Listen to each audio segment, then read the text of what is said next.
kuna ujumbe ambao Roho Mtakatifu amesema ni uzungumze.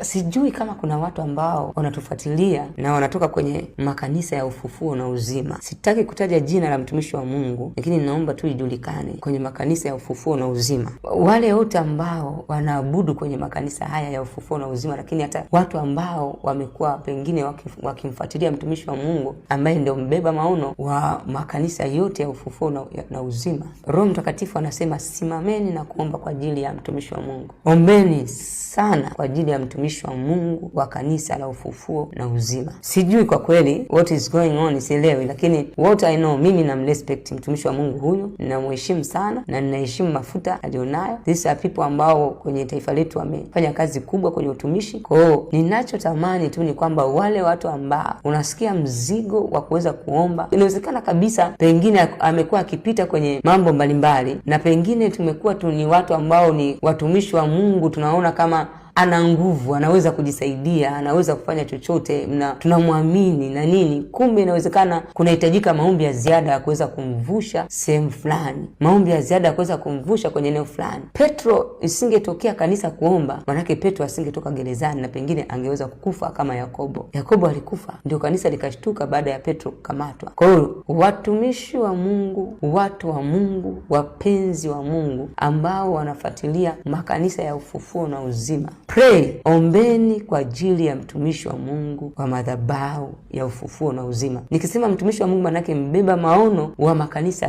yote ya Ufufuo na Uzima. Tumeona kuna kitu tumekiona, hatutasema tumekiona kitu gani, na usitake kujua ni kitu gani ambacho tumekiona, lakini tunaomba tu wewe ambaye unasikia mzigo, ambaye unasikia ndani mwako msukumo wa kusimama na kuomba kwa ajili ya mtumishi wa Mungu huyu na makanisa yote ya Ufufuo na Uzima uweze kupata taarifa hizi, simameni na kuomba kwa ajili ya mtumishi wa Mungu wenu. Yani unaweza ukasimama na kuendelea kuomba bila kuchoka. Yani manake it is something ambayo inahitaji muendelezo wa maombi. Inahitaji muendelezo wa maombi mpaka pale ambapo kila mmoja ataona breakthrough. Amen. Amen. Amina.